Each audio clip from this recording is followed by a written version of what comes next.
Welcome to Phonogenics 101, a Riotboy production hosted by Jeremy Gloff. The podcast where people who love music discuss albums track by track. Please hit subscribe, and if you'd like to support this podcast, patreon.com/Jeremy Gloff or Venmo @Jeremy Gloff. And now, on to the music.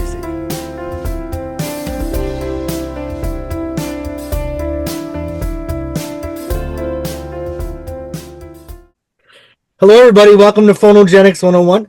I'm Jeremy Gloff, your host. Thank you to all my Patreon subscribers for a little contribution, some of which are here. Thanks to subscribers. I'm trying to hit 1,000, so we're inching up there.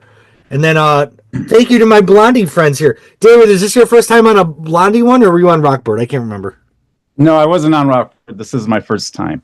Rockbird was a very popular podcast. A lot of people watched it and commented on it, so... even more so than the Blondie ones. I feel like we're tackling territory. I guess people don't talk about Debbie's solo albums as much, so we're going into territory that I think is very important. So, I still love Ghosts of Download, so I feel like we're also into uncharted territory with that one. But, all right. Well, I'm going to tonight we're talking about Debbie's third solo album, Deaf, Dumb, and Blonde, from 1989, correct? Yes. Mm-hmm. All right, so I'm going to tell my story first, because mine sucks, and then you guys are going to have better stories. And I'm Jeremy Gloff from Tampa, Florida. I never got into this. Like, 1989, I was into my Madonna. I was into my Prince girls. I was finding all the old Vanity solo, and I must admit it, I stayed with Debbie through Rockbird. You guys know I loved Rockbird. And by the time Deprivation came out, that's when CDs, I found it like in a cutout, and I hate to say it, but I bought that. But I kind of skipped the Deaf, Dumb, and Blonde era. And everyone's like, oh, it's her best solo album. And I finally bought it, and I listened to it, and it didn't grab me. But then 2 years ago during COVID, I really got into the album. So I'm like, oh, okay, I understand what the hype was. But I feel like for our dedicated Debbie fans here that stuck through every era, even more so than myself, I must shamefully say, this was an important era for you guys, wasn't it? Yeah. Oh, yeah. Okay. Yeah. So, if you guys would like to start, I'd love to hear your stories about, because the late 80s were hard for, music was changing so fast and pop culture was changing so fast. I feel like in the late 80s and even through all the 90s, our 80s people did not do well. I remember, I'm a huge Stevie Nicks fan, and Street Angel was just such an unpopular album, and it wasn't cool to like Stevie Nicks, and I feel like poor Debbie really got some of the brunt of that. And I'm so thankful that Blondie was able to make their big comeback in the late 90s, but I think the 90s were hard. I saw an interview with Debbie where she was talking about how she didn't have a record deal. She was very modest and very upfront and matter-of-fact, as she always is. But she was like, well, if I had the magic of Madonna, I'd be paying the bills better. She said something. I'm totally paraphrasing what she said, but thank goodness that her legendary status, things come around. So tell me about Deaf, Dumb, and Blonde. Where were you? How did it fit in pop culture? Where did it fit in your lives? Who would like to go first? I'll go first. All right, Jim. I was in college, and I can remember just anticipating this album coming out. I'm gone again. And can you guys hear me okay? Yes. Yes. Okay, excellent.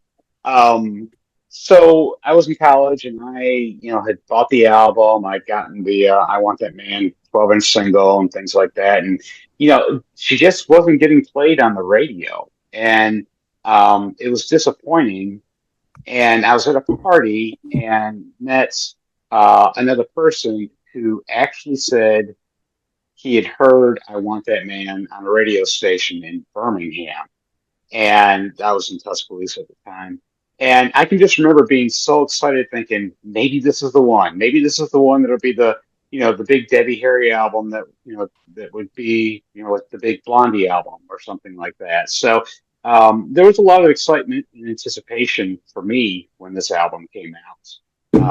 You're right, music was changing quite a bit. I mean, we had, everything from Bon Jovi to Technotronic, in 1989. And so Debbie kind of jumped in with Deaf, Dumb, and Blonde into a very diverse pool of music. So that's where I was. That's what I was doing. All right, and just to mention now, she was working with Mike Chapman, so she was, in some interviews she said she was trying to recapture some of that Blondie magic or what have you. And my friend Tim Metzger, who was a huge Debbie solo fan when I moved to Florida, he always he's like, this is the album, Deaf, Dumb, and Blind. So I feel like the album has kind of a legendary halo around it. All right, who wants to go next? I will. Okay, Mark. Scott. Okay. Oh. Yeah. Go ahead. Thanks, Sorry, Scott. I saw Mark raise his hand, so I thought it was him that was talking. So we'll do Scott Mark. spoke. I raised my hand and Scott spoke. I know. Okay, so we'll go to Mark, then Scott. Okay. I remember when this album came out. I remember hearing that she was recording the album back in '87, and I guess this was the beginning of Debbie releasing the information that they were working on something and us waiting years for this to come to fruition and stuff. But we had some little tidbits here and there. I can remember seeing a benefit show that she was doing at the Beacon Theater in New York. And at that show, she premiered Liar Liar. So we were kind of getting, and she was premiering some new stuff. She was working with a new band called Tiger Bomb, which was very cool. It was a great set. And the Ramones came in at the end with her. It was an amazing set. John Waters was the MC. It was a lot of fun. But I can remember hearing about that. And then I remember I grew up in Long Island, New York, and there was a radio station called WLIR there that was really instrumental in breaking in alternative and new wave artists at that time. And they pushed I Want That Man like crazy. And they used to have a vote-in show once a week of the best new song of that week. And I Want That Man won in its first week. And so from the venues that I was listening to, there was a lot of excitement, and we were listening to a lot of that stuff.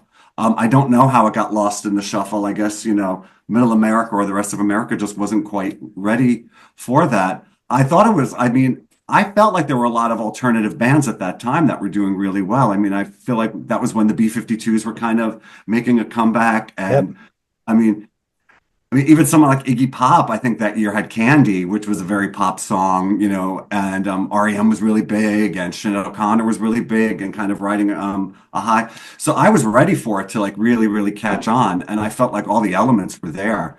There were great videos. The music sounded great. And she was reuniting for a large chunk of that album with Mike Chapman. So I was very excited. Actually, that radio station that I was talking about, LIR, they actually had a WLIR day, or maybe it was GRE at that time, but they had a big celebration, and their headliner for that was Debbie.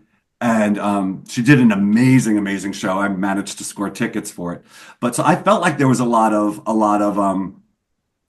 energy for the album, and felt like I kind of got the wind knocked out of me, from the reception of it.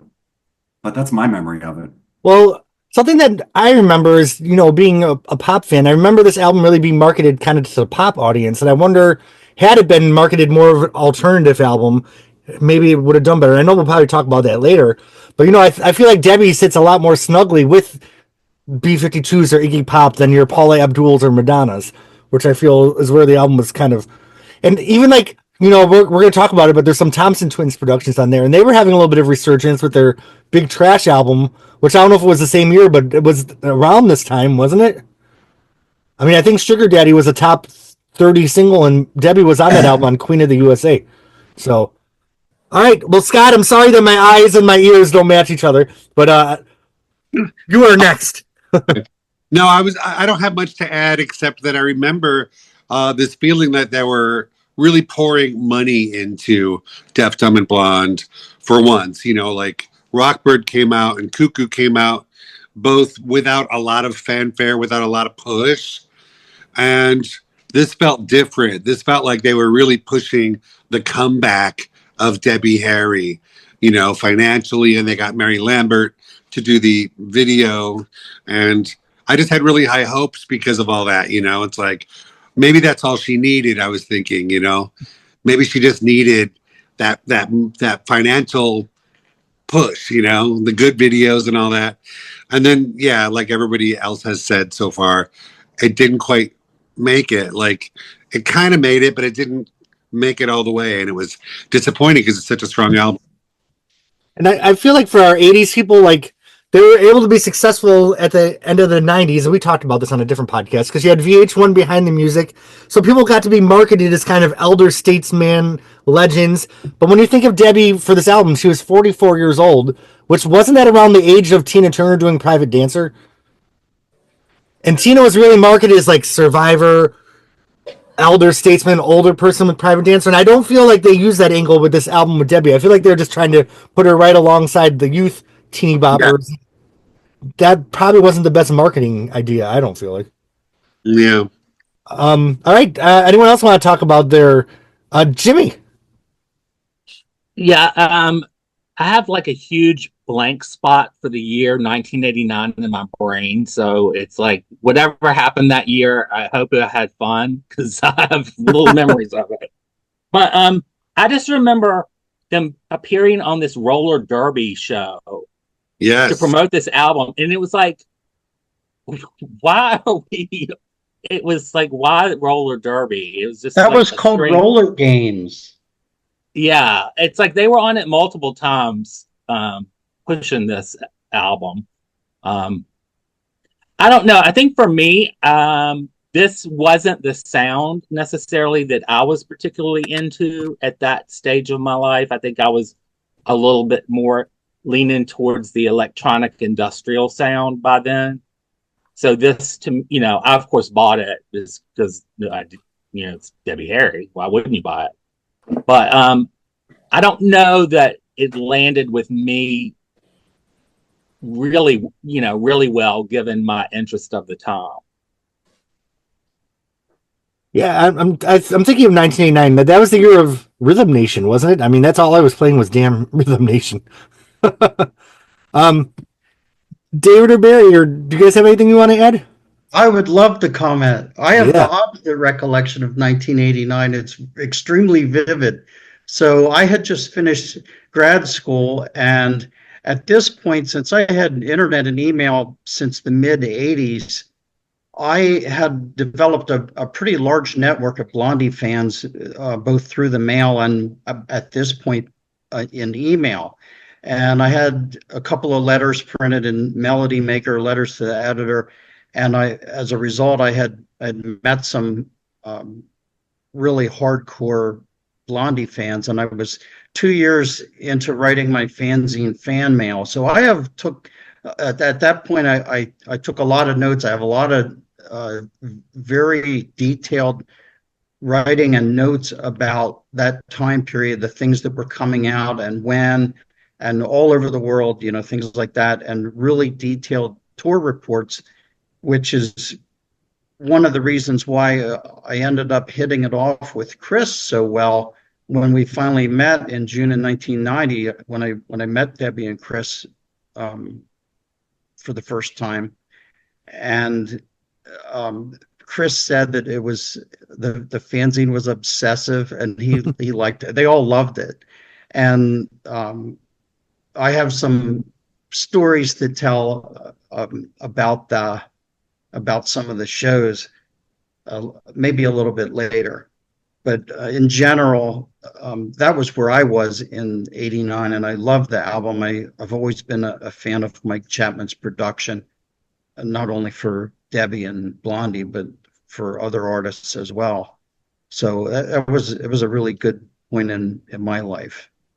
Awesome. Well, I'm so glad you're here to talk about it. Piece of history. Dave, do you want to add anything? Sure, yeah. 1989, I remember I was so excited because she, finally I was going to get to see her on tour. So I saw her at the Roxy, and just as it was coming up, there was like a show that was added, and I don't remember the club or anything, but it was like a warm-up show. And it was added at the last minute to the Roxy dates, but it wasn't at the Roxy.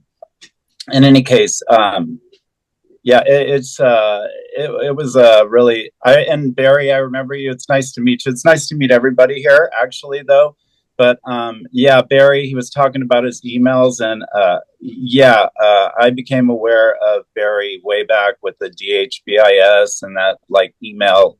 There was this, club or whatever. I don't know if not club, but it was Louis Bustamante started it. And Barry, I think you know Louis, right? Maybe. Oh yes, I was involved in that, and actually, when I was writing my fan mail fanzines, one of the first people that I met because of my letters that I had printed and who helped me write my fanzine was Gunter Arendt. He was from Australia, from the University of Western Australia, where he worked, and he actually founded the DHBIS list. It was turned over to Louis in, I think, January 1st of 1996, but we originally founded it. Oh, but that was our primary means of communicating back then, emailing to a mailing list where it was, you could subscribe to the list, and anyone who would write to the email, it would go out to everybody on the list. And then later on, when Louis was involved, that's when it became a forum, and that was his domain there. I wrote something about mind over matter in that email, and you actually responded to me. And it was, I was like, oh, Barry responded, because I already was like, he's like in the in crowd and everything, I remember April Kincaid from, that name. Don't know her, but it was a great time, 1989. I was like living in Whittier. I remember like going down to Tower Records, Ticketmaster to get my tickets. And and both shows were amazing. Anyway, I'm sure I'll have other things to say. I don't want to hog. Oh, well, it makes me feel special about this podcast because I feel like you guys were the ones who were the hardcore fans that really stuck through those years. And on the Joni Mitchell panel, I have the original members of the JMDL, which was the Joni mailing list. So I feel like I think the universe for me finding people, or people finding me, and us all being able to be here in 2025 together. It's so cool because those mailing lists are such an important part of the history of these artists, because that's what really was kind of the secret jet fuel, that the undercurrent that kept people alive, the careers alive underneath when they weren't in the top 40. Don't you guys agree a little bit? Yes, a lot. Yeah. And for me, that was a special time to love these artists because they were all mine. Like they hadn't, the ones that stuck with people. Because I got back with Deprivation. I loved I Can See Clearly. But I'm like, that was my album. I didn't have to share it with everybody like you do the hit albums. And the same with like Street Angel Stevie. Like that's my Stevie album. So I bet you guys all feel like a certain closeness with this material because you didn't have to share it with, we all want them to be big hits, but there's also something special when it's something that we can keep for ourselves a little bit. Do you guys know what I mean, or does that sound crazy? No, totally. Yeah. I feel like there's probably a level of intimacy with these shows. Because I feel like Debbie was probably thrilled to be back out there. She did seem like super energized and ready to do the thing. So I feel like there's probably some really strong connections between the audience and, excuse me, Deborah. Yeah. So what do you guys think of the strategic name change? This is where she goes from Debbie Harry to Deborah. Any comments on that? On Parallel Line, she's listed as Deborah Harry. Okay. I always thought it just went back and forth. I didn't see a big deal with it, but in researching and looking at a lot of the interviews, I saw that a lot of like, why are you Deborah all of a sudden? And I was like, I always known her as Debbie or Deborah, So do you think she was going for a more mature image, or do you think that was her answer? Yeah, that was her answer in the interviews. She just thought it was a more serious name, and she thought it was prettier. And then, of course, our friend Deborah Gibson copied her a few years later when she went from Debbie to Deborah. Any Debbie Gibson fans here? I did like out of the blue. No? Okay. Well, yeah, all right. I like Foolish Pete. Yeah, which just had like its 36th anniversary or something. Okay, so let's get to the album here. Debbie Harry in the 80s. I remember Liar Liar coming out, which was from the Married to the Mob soundtrack, right? I thought it was annoying. But I'm like, I don't like this song. And then she was on that show Wise Guy. Wasn't that the name of the show? So I remember she was on Wise Guy. Yes. I just have a little tape player, and I think I talked about this on another podcast. This guy, he's like, the character on the show, he's like, "Did he hurt you?" And then Debbie said, "He made love to me." So me and my friends always just played that on our little tape player. But then in 1989, this album comes out. Deborah, Harry.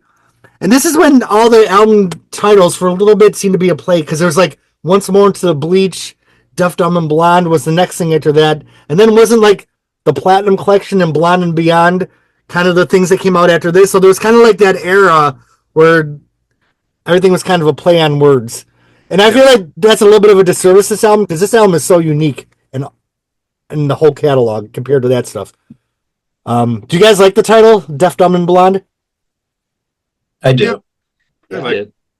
I like the throwback of it because that's out of what In the Flesh, I think. Yeah, it sounds like I'm like talking shit, and I don't mean to. I'm just trying to set up the scene for how things were. I have one left over from Rockbird, and I have to say it because it's been on my mind for 2 months. Do we both think, because on the songwriting credits, Beyond the Limit was with Nile Rodgers, do we feel like Beyond the Limit was a leftover from Cuckoo, or did they re-meet and write it for Rockbird? Does anybody have any idea? Because it's been on my mind for 2 months. I think it's a leftover. That's my opinion. Okay. I'm a liner notes nerd. Okay, well, I just wanted to mention that. Here we go. Deaf, Dumb, and Blonde. What do you guys think of the album cover? I really I like love it. the lenticular one. Yeah. Oh yeah, that's cool. That one is really Yeah. cool. So I'm going to show you guys that one. I got my little collection. I have the I Want That Man CD single. Then there's the European one. There are a couple of the Sweet and Low CD singles that were released in the United States. This one is the Sweet and Low from Europe.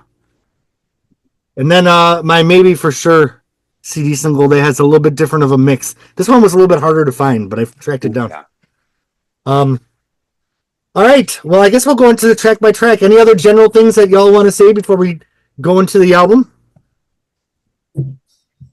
I would like to bitch a little bit because she looked so great at that time.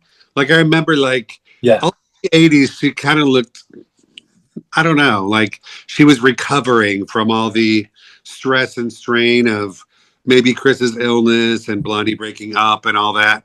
And then all of a sudden she gets like super refreshed in 89 and she looks like 10 years younger all of a sudden. Mm-hmm. She looks really, really, really, really good. Mm-hmm. And I remember all of those picture sleeves, she's pretty on them, but they're not exciting. Like in the same way that a great Blondie picture of Debbie is exciting, or a Blackbird cover. And I remember thinking, what is the problem? Like, I've seen snapshots of her that were more exciting than these photo studio pictures from their era. And like, they're not terrible. I just don't know why they're not more fun. Right. Yeah, the Sweet and Low cover, as great as that video was, for that to be the cover of the single, it's like, come on. Yeah. Just goose it up a little bit. Like she was so gorgeous. They had so much to work with. Mm-hmm. But I don't want to harp on it. I mean, I was still happy for it. You know, that there was such a plethora of stuff coming out.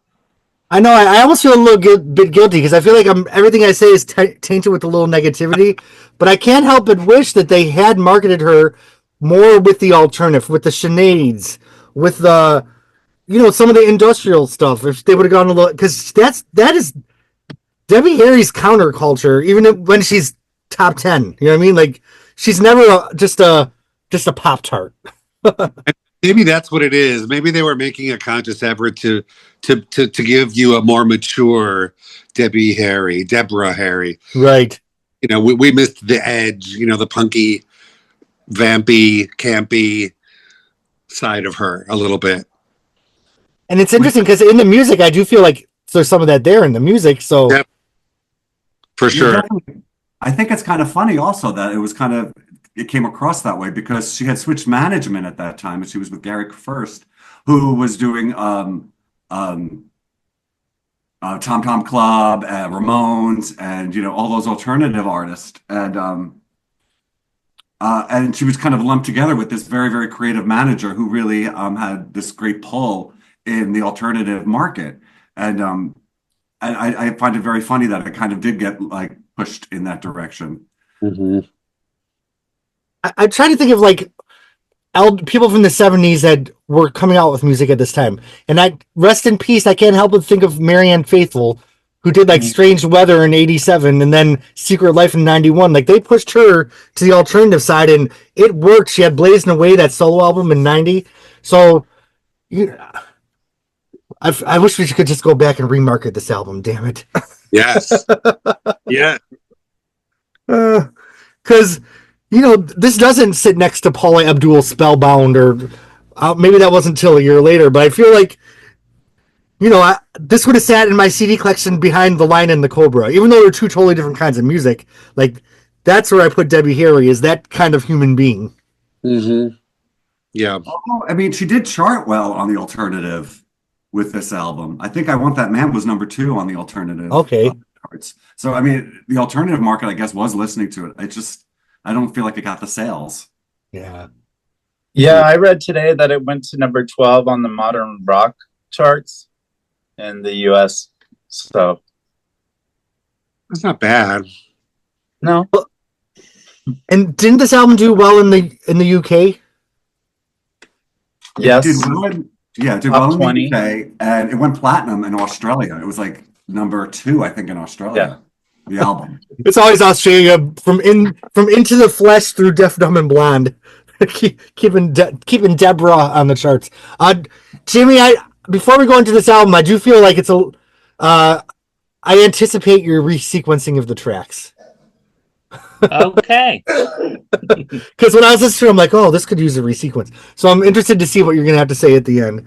All right, well, let's go into the track by track. The first song was the big lead single, I Want That Man, written by Tom Bailey. Did Alana Curry write it also from the Thompson Twins? Okay. The Thompson Twins, Debbie did appear on their album Big Trash. They were making a little bit of a comeback after the flop of Close to the Bone. Ooh, that's a bad album. And it's interesting because they were doing a comeback, but they weren't certainly not cool in 1989. It's weird that they produced this Debbie singer, but it was current for 89. It has a great hook. Debbie sounds great. I love the rock guitar that they just put in there for like a little flourish. This song, for as Deborah as I want to be the title, like this album starts off really campy, and I love this song. What do you guys think of I Want That Man? Cute. I didn't feel it was epic, but I felt it's a cute pop song. It's kind of like I Want You on Rockbird, It's like Right. very, almost a bubblegummy way to get into the record. Yeah, I But thought it was like a They're piece better of, songs. it's a fun piece of pop music. I think her vocals are sublime, And then, I thought it would, of course, jump ahead 10 years and the song is going to reappear in a remix version because of the Here Comes the 21st Century. It's like, so it certainly, got its fair share of play 10 years later as well. Yeah, with the revised version, right? That Yeah, you're talking Almighty, about. I think. Yeah, It. yeah, it was like at every club I was going to at the time. It really was. Yes, every single one, with a video and everything. The old video, of course, but edited. And I like that version way better. It's interesting to hear the lyrics because she says, 21st century, it's going to be much better for a girl like me. Sure not looking good in 2025. I can't help but to hear that and be like, oh, Deborah, if you only knew where things were going. But they're going great for her. Yeah, they're going good for her. She's riding high right now. Yeah. Better for her than for women's rights. Yeah. The world is sinking, but she's doing great. Yeah. Barry, I'm interested because this is when you kind of became friends with. We're getting more involved in the world. How did this song land with you as like the new Deborah Harry song? Well, I liked it because soon after the album came out, they were touring. So I think I Want That Man was released on September 25th internationally and a little maybe a week later or something like that in the US. And it was charting. So there was a lot of news going on. You would see Debbie on TV. You know, there was various things on MTV or VH1 back then, and getting a lot of publicity in magazines, especially overseas. And the tours were really great. I had a fantastic time at the 6 shows that I saw in late '89 in November. And then in 1990, of course, the success in Australia of both the single and the album got them to tour there for the first time since 1977. Like in March, I think they toured in March of '90. And then 3 months later is when I met them. So that whole period was a really great time for my personal experience. I was well established as a collector. I had a lot of news coming in to me, and I really enjoyed writing the fanzine. So, you know, it was fun meeting so many people. And, you know, Debbie was performing I Want That Man on all of the shows. Since it was obviously the single, they were trying to promote it. I think the promotion in general still wasn't very good. I don't think they had particularly good promotion really at any point until maybe No Exit. I think things started to turn around then, because they did actually have some real success then at that point. Arsenio Hall show, remember that? What's That that? was like, that was recorded the same day actually that I saw the Roxy show at. Oh, okay. And there was a blackout, not a blackout, but it went out, you know, like all the lights went out and she didn't come on till like 1. But Wow. everybody waited for her. This is the era where she started really throwing the Blondie songs back in the set, right? And kind of embracing that era a little bit more. Yes. Okay. Yeah, they were regularly doing One Way or Another, Heart of Glass, That Tide Us High, those sorts of the hits, and Call Me on those at the shows that I saw. Mm-hmm. Yeah, that tour had a nice mix of old and new. She really like it was a lot of fun, and yeah, it was for someone like me who never got to see Blondie at that point. It was fun to hear those old songs. It was great.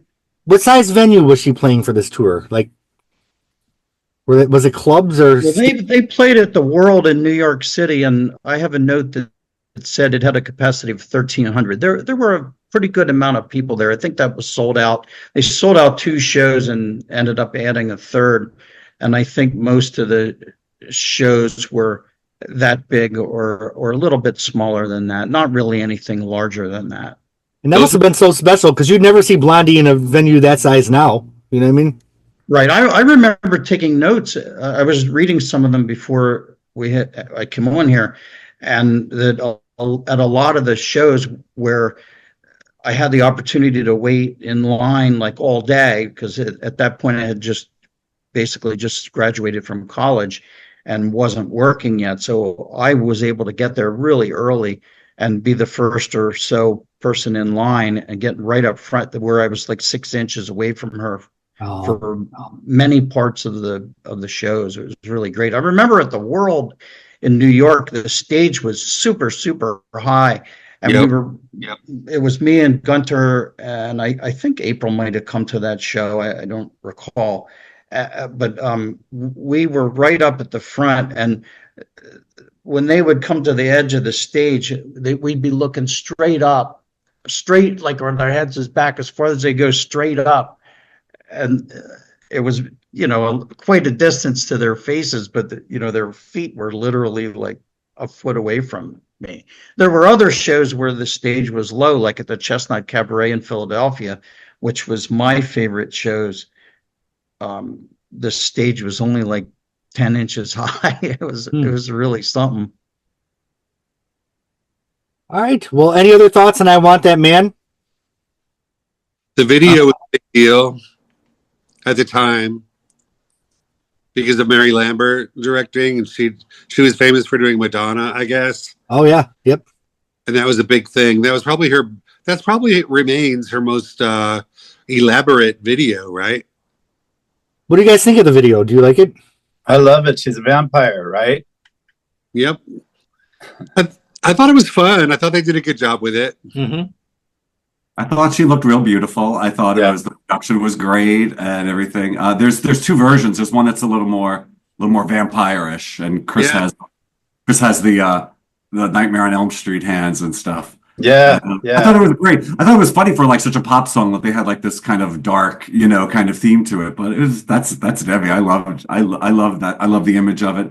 Anne Rice was very big at that time. I remember the Vampire was huge. Everybody I knew was reading that.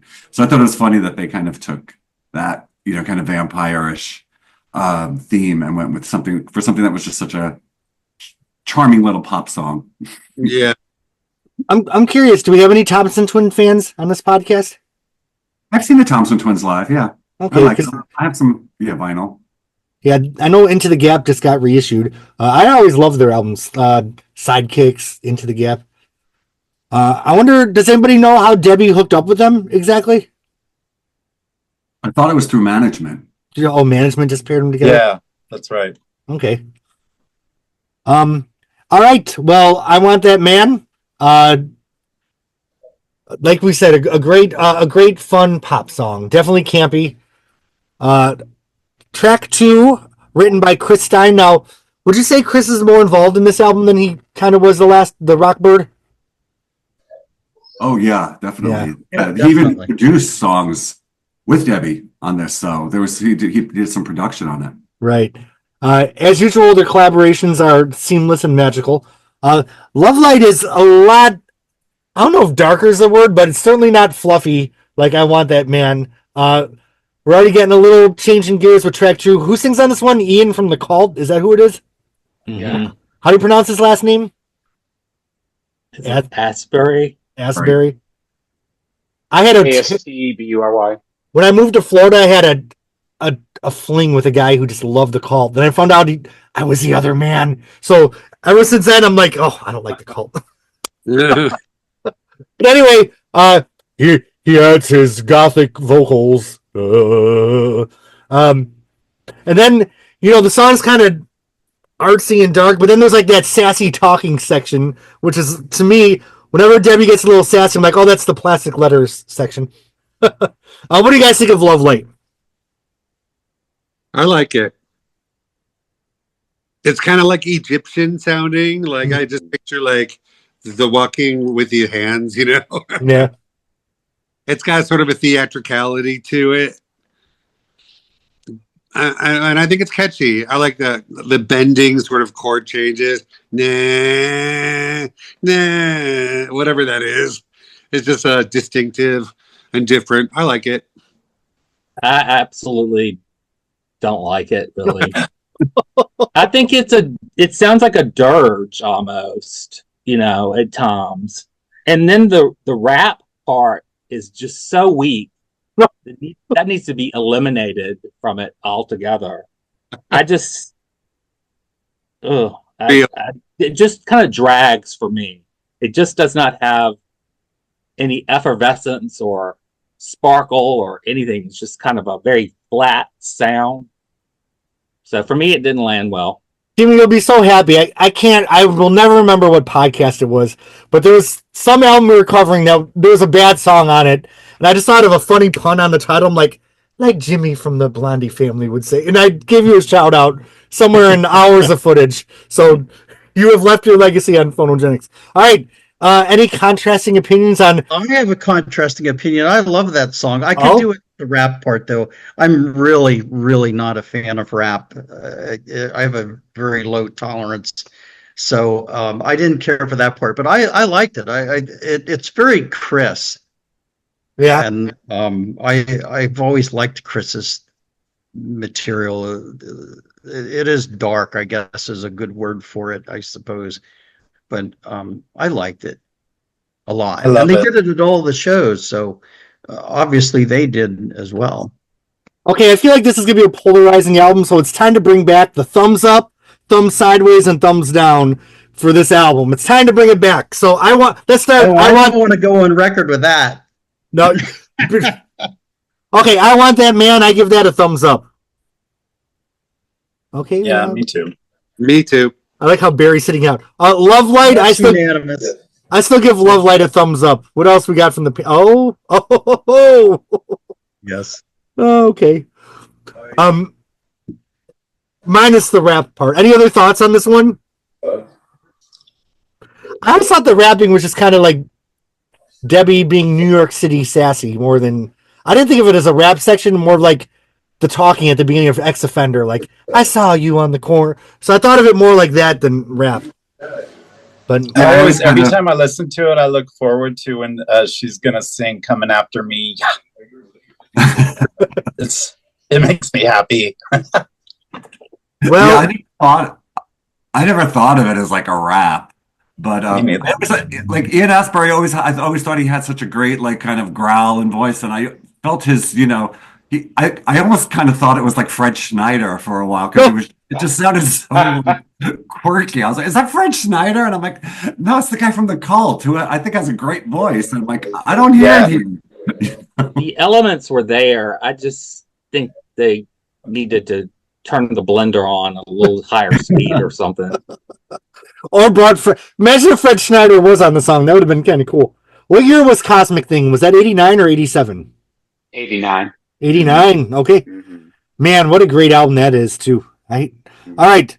Oh, my favorite. I remember reading that Ian Astbury was very unhappy with the mix that was released because he was supposed to be mixed higher in the song. It was supposed to be like a duet, and he was really pissed that it came out like it did. Oh wow! So was for different reasons. All right. Moving on to track 3. The management company is like, we need another Thompson Twins song. So Lana Curry and Tom Bailey are back. When I was listening to Kiss It Better, this is a weird... I always feel like on these Blondie podcasts I have weird references, but the production reminded me of Bananarama True Confessions album. Like that kind of like bass sound. Is anyone a Bananarama fan here? Do you hear the similarities between that album? Like Kiss of the Night? Like that kind of... stuff they were doing on that album. Well, maybe not. But anyway, what do you guys think of Kiss It Better? much better. Much better. Okay. Yeah, I like it better. I mean, to me, it sounds like it could have been off of Rockbird. Okay, yeah. Almost. But I thought that this was a fun track. Now, I have nothing really bad to say about this one. She sounded like she was having fun with it, and I was willing to go along for the ride. I feel like it's a pop song and Debbie singing it. Like, yeah, her stamp's not all over it, like that Debbie stamp. But I think it's serviceable. It's a serviceable contribution from. The song reminds me of a Thompson Twins song. I mean, it sounds like something they would have recorded probably. Mm-hmm.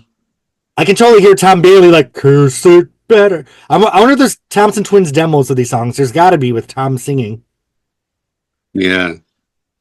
Could be, yeah. I remember this song. Like I said, this got airplay where I grew up. I mean, this was like a follow-up to it. I heard this a lot on the radio. And yeah, I like this song a lot. I thought it sounded like the Thompson Twins also. I thought it sounded like later day Thompson Twins.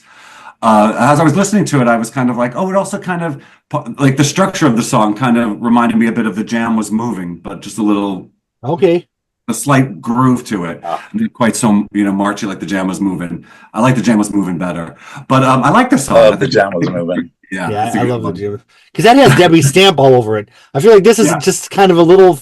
I hate to use the word faceless. I feel like I'm being so negative because I really like this album.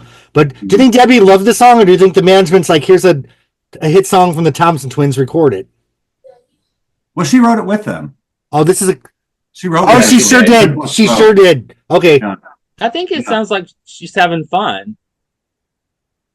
Didn't they write Close Your Eyes around that same time? That didn't see the light of day till the 94 tour, though. And that's never been released, I believe. No, it wasn't released. Yeah. I feel like this is one of those records where they said, oh, we have like 50 songs. And you know what I mean? Where there was a lot more material that they culled down to make the record from. They could have kept culling more. They should have kept going. Well, let's mention that the vinyl version had 11 songs, right? Then there was a version with 13 songs and a version with 15 songs. So this is like, where the bonus tracks really start to come in. And, this is the longest Debbie album to date, right? I know the Blondie albums kind of got lengthy later on, but everything from the first Blondie album through Rockbird was essentially always 10 to 12 tracks, right? So this is the first like more sizable album of original material from our Debbie. It seems so deluxe at the time. It was great. There was a song on the cassette version of this album that I wish would have been released on the CD version. Keep It Going. Keep It. Oh, golly, I can't think of the name of it now. Keep On Going. Keep On Going. It's only on the cassette. It's only on the cassette. Wasn't Keep On Going from Deprivation? Is that on Deprivation? Okay, I'm getting confused then. Okay. You're talking about Forced to Live, I think. Because she keeps saying keep moving. Is that what you're thinking of? Keep moving. Maybe so. Yeah. Forced to Live. Sorry. Hit a total Debbie Harry brain fart. It's all good. Well, Kiss It Better, I give it thumbs up. I think she's having a good time. Kiss It Better. All right. Speaking of, we get a sideways from Scott. Kiss it somewhat better. It's for the name dropping. Whoops. So we switched gears. Bike Boy was a bonus track, not on every version of the album. There's like a trio of songs I feel like are more on the punky side, but they didn't go like Ramones 70s. It's kind of like 80s punk with like that synthesized horn sound. And I could just do without all that group of songs. I feel like it just splits the album up and is jarring. So I'm not a fan of Bike Boy. I think it just totally like stops the album in its tracks. I'll second that. Yeah, just it's a mess. But is there anyone here that loves this song and wants to punch me in the face? Oh, Mark. I love this song. This was the kind of stuff that I was like kind of listening to at this time. And I guess and this time she was spending a lot of time with the Ramones. So I'm sure that a lot of that kind of rubbed off on her. So I love those, like that little, I guess it's like four songs that are just really like loud and kind of obnoxious and punky. I think they're great.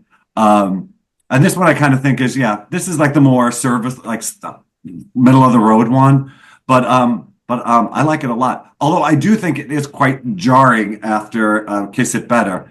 And as I was listening to the album, I was almost thinking, at this time, I can kind of remember when people got like CDs. Like you played a CD in full and you played it like the restaurant or at your business or something. And this album was very jarring in a lot of ways. And I think a lot that could be like why we didn't hear a lot of it, because it was that time where you would throw on like a Wilson Phillips CD and it sounded like the same song, all the way through. But this, I mean, in this one, she's eclectic, but she's really eclectic. And it's, it's like a 1-2 punch sometimes. So, but in this case, I do like the punkier, louder songs in this, and I like Bike Boy a lot. I feel like I wish it would have been raw. I think that if they had taken it further and it was a little bit more raw instead of like it's almost fake punk to me. Yeah, because it has like that punk light. It definitely has some synthesizer textures in there, whether it's like the horns or like some like electronic drums. I feel like they should have put those songs on a separate EP. Or there could have been like the I Want That Man single. Then it has like the 4 bonus tracks of like the outtakes from the album. Like don't put Bike Boy between Kiss It Better and Get Your Way. And Jimmy, in honor of you, let me sing the lyrics. Everything's not great. Everything's isn't Gary Valentine one of the like one of the people screaming on that song? Yes. Gary Valentine sings on? Yes. Yeah, okay. I didn't know that. That's cool. That's cool. That is cool. Yeah. So it's cool for that. And I sit with Mark. I like this song. I like the energy behind it. I don't, it's just, to me, it sounds like it could have been a Blondie song at some point, had it been tweaked a little bit. Yeah. I like the energy behind it. I actually love it. I think it's really great. And I found myself promoting it actually to a band I saw I don't know, just this past weekend, because female singer, and so I was like, because it was a husband and wife, Haley and the Crushers, and I was like, oh, you guys are like Debbie Harry and Chris Stein, or like Pat Benatar and Neil Giraldo, or then I threw in Stevie Nicks and Lindsey Buckingham, and then to the husband I said Annie Lennox and Dave Stewart, and he's like, oh, I don't know that one. Oh, and I was like, what? Shame. And it should be played at every leather bar there is. Well, does anyone have any further thoughts on Bike Boy? Because I certainly don't. I give this one a thumbs down. Very rarely do I give a thumbs down on my podcast. They played it at every live show. I liked it live. I liked it live more than I liked it on the record. Because it was more organic in the live version. It's probably more just live instruments, right? Oh, shorter. Live, it just reminded me more like of a Detroit 442 type song. Mm-hmm. Like, I think they were trying to write something with it that would get people like a mosh pit. I think it was an experiment to see if they could get people like slam dancing, because the rhythm is kind of like that, isn't it? Yeah. And that was around the time that was really popular, like all those bands like Agnostic Front and Murphy's Law in New York, the Skinhead Matinees and stuff. I just feel like they were trying to see if they could dip a toe into that pool.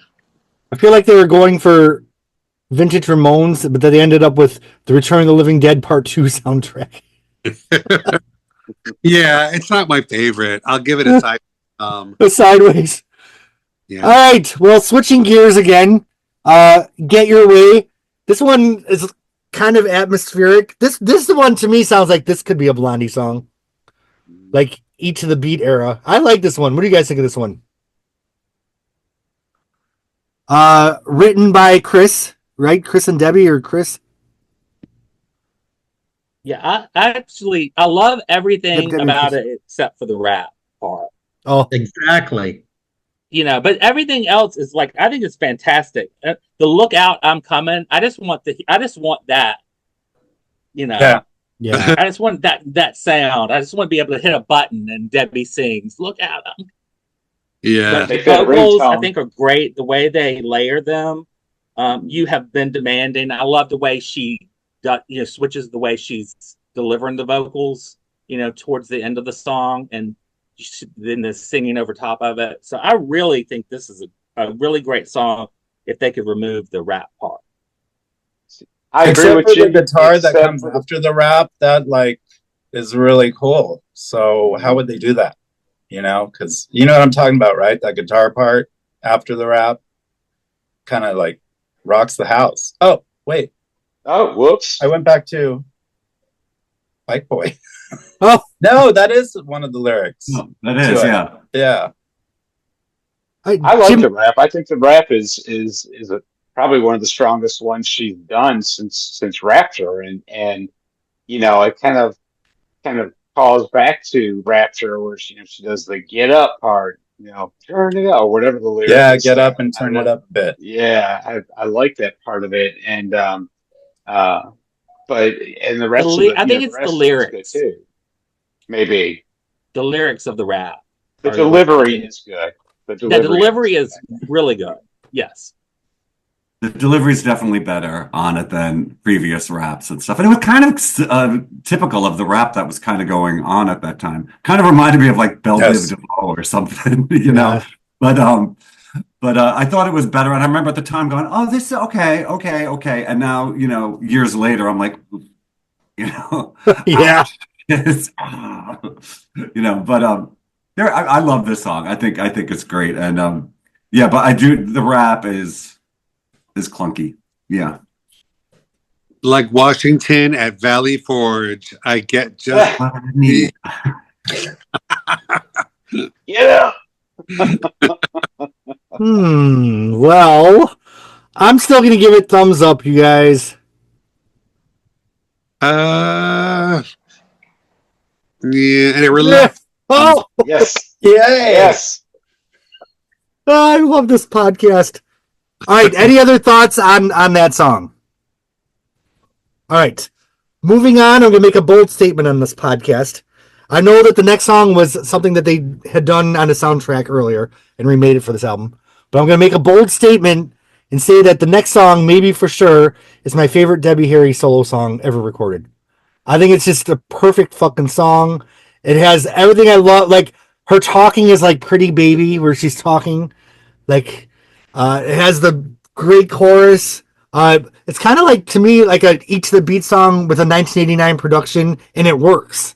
Like, sometimes it doesn't work, but I freaking love this song so much. I give this is the one where I'm like, I fucking love this song. So, okay, it's a tough panel sometimes. What do you guys think of Maybe for Sure? Love it. I really like it. I really do. To me, it reminds me of what we're going to hear from Blondie in the future. Because Okay. it sounds like almost like a Panic of Girls kind of vibe going on or something.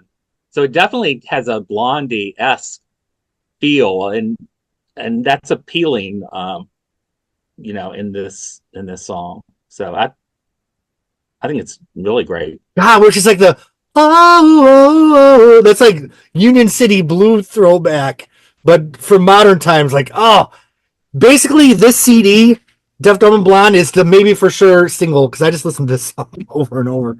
And I know they did a different remix for the single edit, and I actually like the album version better. I think the album version had all the magic. Yeah, I agree. Vocals soar in it. It's and Vows Can Fall Asleep. I love that line. When it comes to push or shove, Vows Can Fall Asleep. It's a really good song. Yeah, the lyrics are great. Yes. Yeah, I was really glad That's a she great wrote song. the lyrics. Yeah. It's Now- a really good song. What was the original? Wasn't it for like a TV show or a movie or something, and it had different lyrics? It was Angel song from Rock and Roll, Mhm. which is animated. But the music itself is very similar. The actual, The music is almost identical. Mhm. yeah, I think that movie was from 1981, if I remember right. Right. yeah. Yeah, it got held back for a couple of years. So it didn't come out till 83 or 84. But yeah, they recorded it in 81. Mhm. I Yeah, feel like the production on the original is very, very, simple and very, very small and everything. And it almost sounds kind of demo-esque. right. And then this version is just so vast and so full sounding. It's just such a great, I'm not going to say improvement, but it's just a great interpretation of it. Yeah. I mean, I feel like sometimes Debbie and Chris just hit that sweet spot where they just create magic. And to me, that's what this song is. And, this song, I didn't really ever discover the song until I got into this album a couple years ago during COVID, which I guess I lose track of the years now. But I heard the song, I'm like, I slept on this all these years. I suck. Because this is a fucking great song. It's very anemic. It's like an Yeah. end. The version in the soundtrack was basically made through the mail. They didn't get together and do it in the same studio. There was tapes being mailed back and forth between across the coasts. And I think there might have been somebody in Canada that was involved. I think the movie was Canadian. Okay. Mm. It was Canadian, yeah. And then at the end of the film, they do a version of that. It's duet, and it was Robin Zander. Cheap Trick. And they're mailing them back and forth. Yeah. God, Debbie sounds just so great on this. Yeah. Oh. Yeah.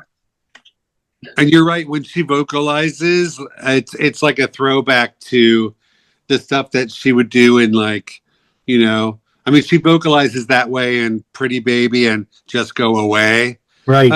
And the end of Scenery. I mean, she always had that. And that's very unique to her. When she doesn't write lyrics for a line and she just goes, in the middle of verses and choruses, but it works so well, and her voice is so appealing that just to hear her vocalize like that is a great sort of nostalgic thing for fans. I think it reminds them of those older songs, like you said. I also feel like, for better or worse, I feel like some of the songs on this album, like, I Want This Man could have been sung by somebody else. Like, it couldn't, but this song, Maybe for Sure, could only be a Debbie Harry song. Like the song, I agree. yeah. And this, it took us how many tracks to get in? 6 tracks, but fine. I'm like, this is Deborah Harry right here. Yes, it's right. Big Debbie.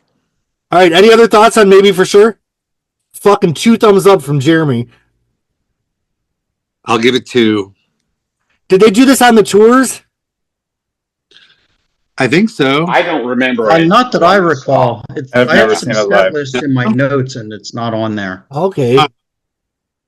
I remember hearing it later because she toured for a long time on this, and I think I remember hearing like I had a bootleg copy of like a concert from like the UK or Australia. I wonder or if something. maybe Doing in it there. '94, like in the UK tour or the '94 United States tour, because they were still doing a lot of the same, some of the same material, but the shows from like 1989, the ones that I went to, is not on any of the 6 set lists that I had. Who played drums on the song and on the tour?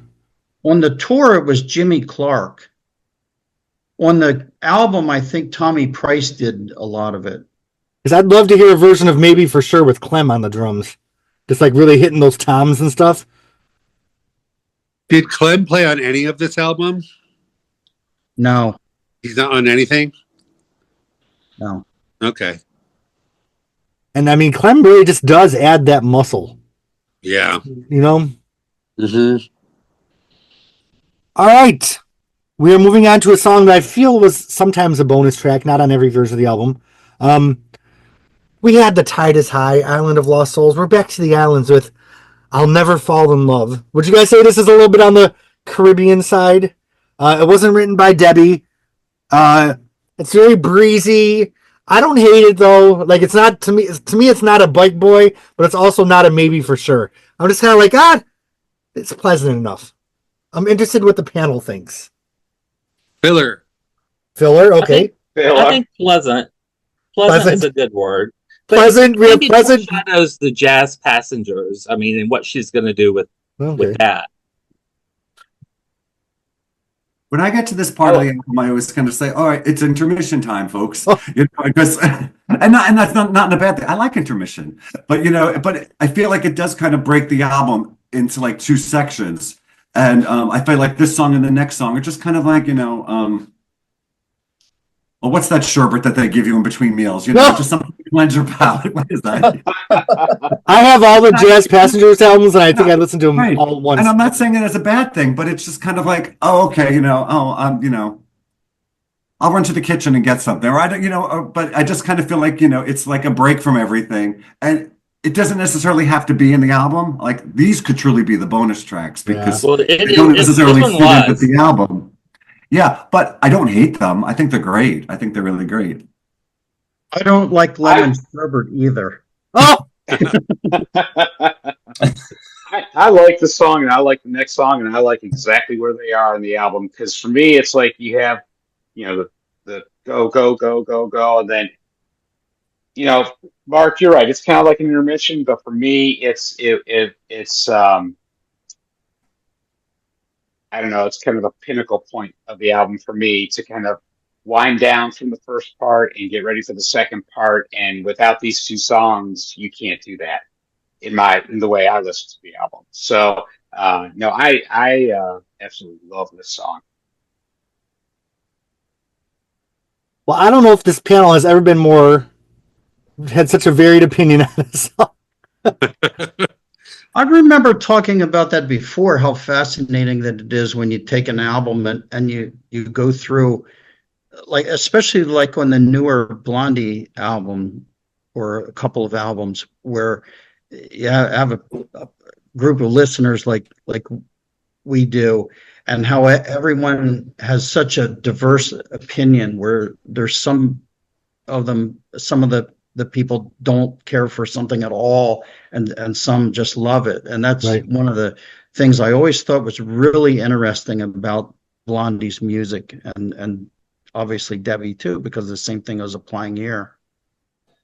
And if Debbie and Chris are watching, anything negative I say about this album, just watch the Ghost of Download podcast, because I fought to the death on that one, and I love that album, and I just still feel scarred from the attacks I took on that podcast. All right, I'll never fall in love. I'll give it a thumbs up. I don't hate it.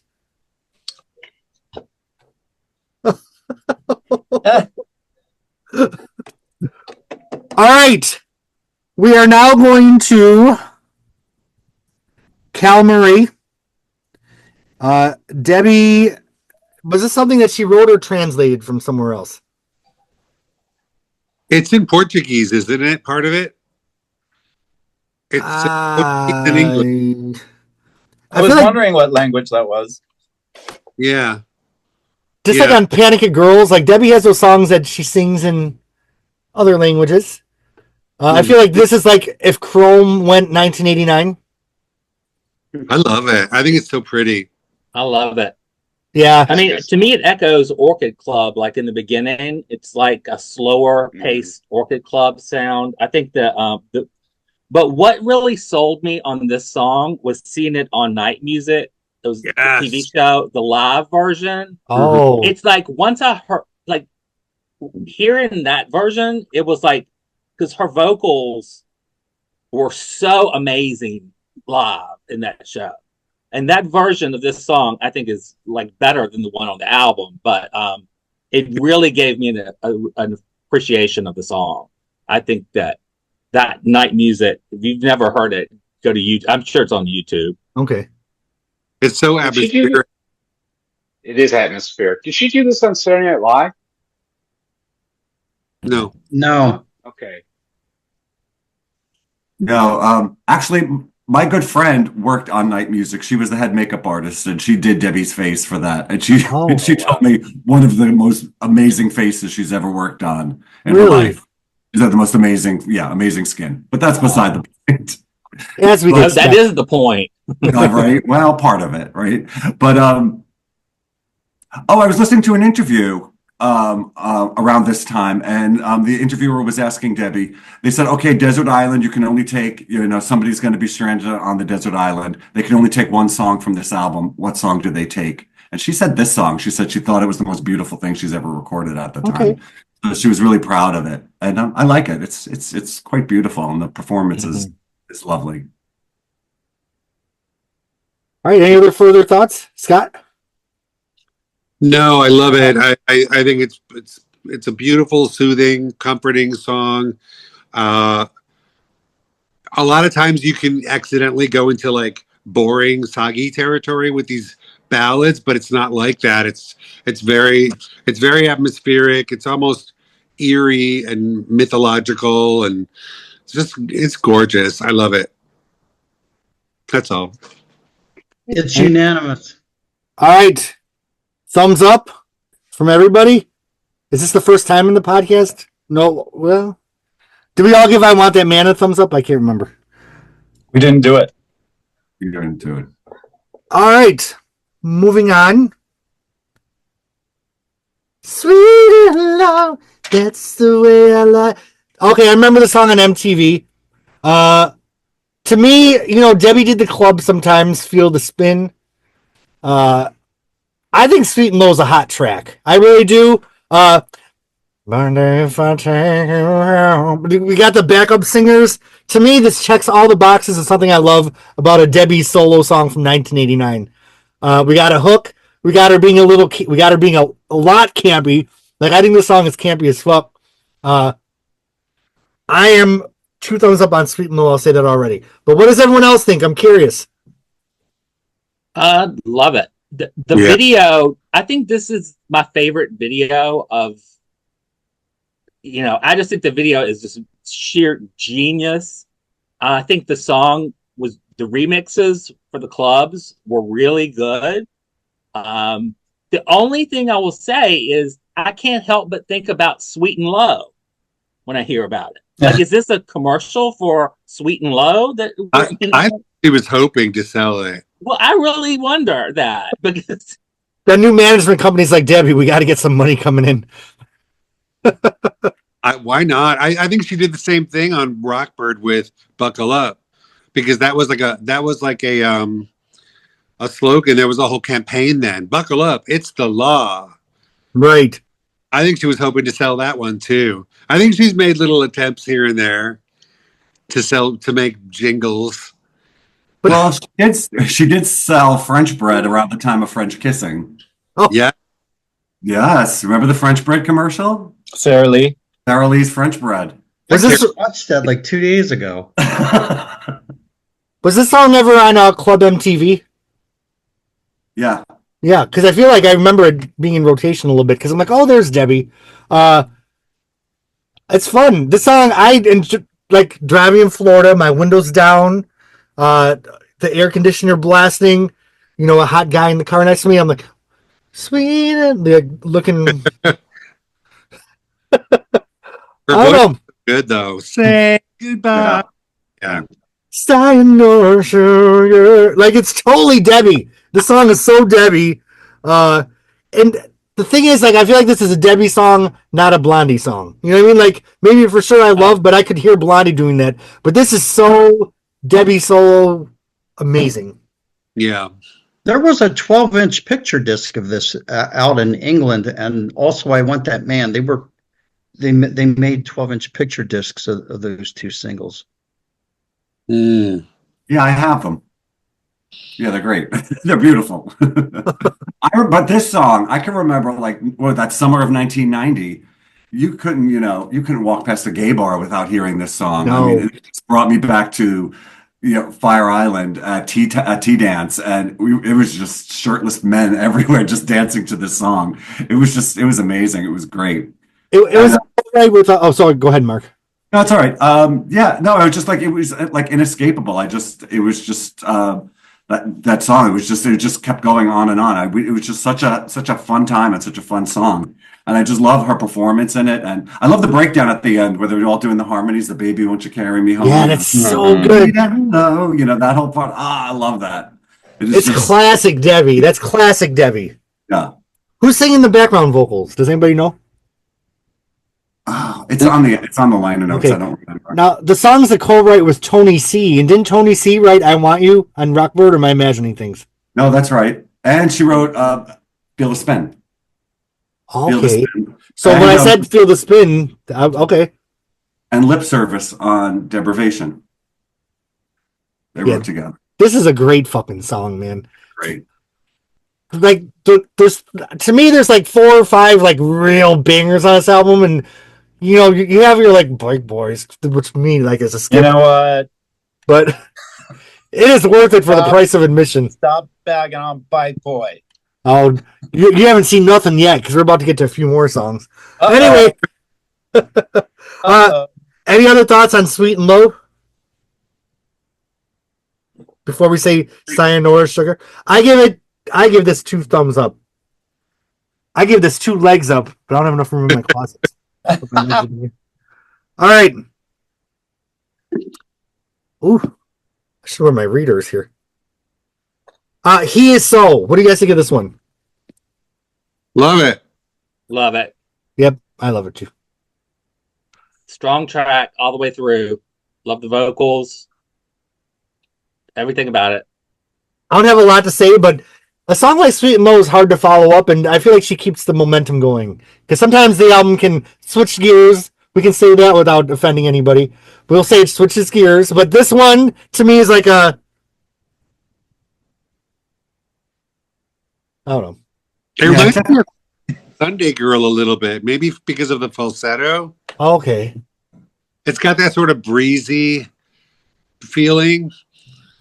But I think it's catchy, and do you not like it?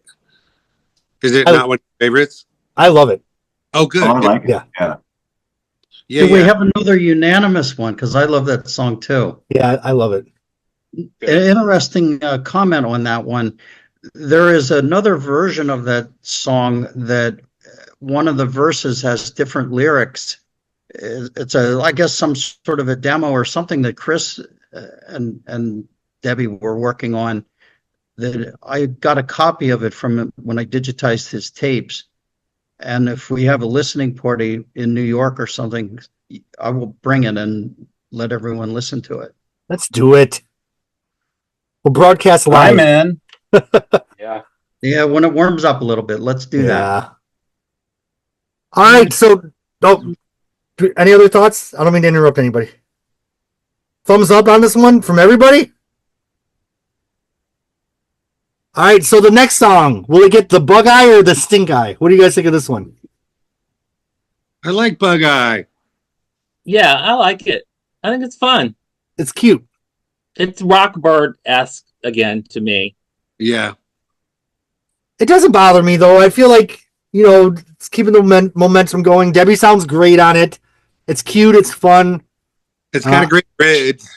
If you say that it's over, then it's all over me. Yeah. I want is a chance to agree. That's a good part. And when that comes in, I feel like that's a classic like Debbie Bridge or Shift of Gears, which she's so effective at doing. Yes. Mm-hmm. I can remember when I saw this tour, and it was early on. The album had just been released or something, and I remember, like, when you go like to a Debbie show, especially at that point, you're like you obviously have the people who are there just to hear like the Blondie songs or the hits and everything, and I always kind of get like a little concerned about I hope people are getting into the song, and I do remember like when she was playing this song, just kind of looking around, and I was up close, I was up close next to the stage, which was great. But I remember turning around, and when she started singing that, if you say that it's over, then it's all over, and I turned, and like everyone was singing along with it, and I was Hell like, yeah! people, my people are up against the stage. It was just, and every time I hear the song, I think of that moment. It just brings me right to that moment. Oh, that's beautiful. Yeah. So I love this song. So if you guys are walking down a hallway and you turn to the left and hear Debbie singing Heart of Glass, or you could turn to the right and hear her singing Sweet and Low, which hallway would you go down? Because I'm going Heart of towards that Glass. Sweet and Low. Heart of Glass? See, I want to hear these solo cuts live. I've never heard them because I wasn't around. Not because I'm a top 40. I only want to hear your top hits junkie. I mean, Sweet and Low is just Sweet and Low. I mean, Yeah. but I love Bug Eye. Just to bring us back around here, but yeah, Sweet and Low just didn't do it as much for me as it did it for you guys, I guess. Well, what's the vote on Bug Eye?